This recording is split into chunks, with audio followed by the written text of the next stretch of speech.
Welcome, Kim Searle, Emotional Mastery. Thank you so much for tuning in to this video. Today I wanted to talk to you about putting yourself first. How important are you in your world? The key here is to start to understand where you are in priority list.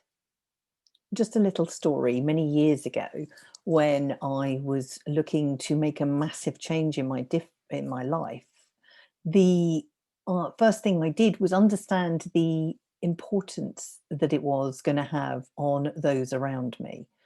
And I worked through my list of those in my world who were really important to me.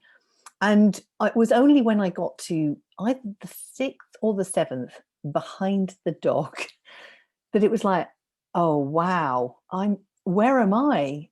I wasn't being considered at all. And it was a real eye-opening moment for me. And I wouldn't say that I changed overnight.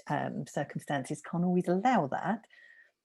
But I did start to put things in place where I was more important in decision making, things that needed to be done. So here's a little exercise for you. And you can do it now or afterwards. Ideally, just in your mind's eye, imagine that you're drawing a picture of a train. Go into as much detail as you like. Draw how many carriages there are, the engine, draw the tracks, maybe some mountains or a river or a lake. Put in trees, maybe some towns, whatever works for you. I really want you to give this as much detail as you can. And as you do develop that picture, I want you to tune in to tomorrow's video where I'm going to tell you what to do next. It's really important that we start to understand our role in our world. If you were not in your world right now, for whatever reason, what would happen to those around you? They would rally around each other, they would support each other, they would help each other through, possibly.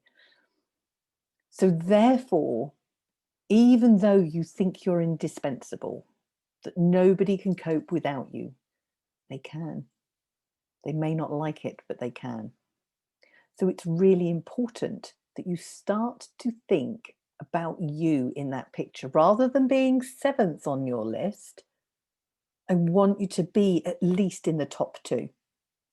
So sometimes other people will become more important, children, for example, or a partner or work. So there are going to be times when you're not right at the top of the list. But I want you to think about you first and then make a decision. Be consciously aware of how you've made that decision, what that means for you. I'm encouraging people to love and be kind to themselves more and more because it's so important. When you do that, you're giving permission to others to do the same. How amazing is that? And it's not being selfish. I very often hear that argument, oh, I'm being selfish if I put myself first. No, you're not. It's being self-ish, i.e. a little bit more self. And it's not self-centered either. It's about making sure there's balance in your world, and that balance includes you. Tune in for tomorrow to find the next step of that drawing. Make sure you've got a beautiful picture of that train and whatever the scenery is that's around it. Kim Searle, Emotional Mastery, in the business of loving kindness of self. Thank you so much.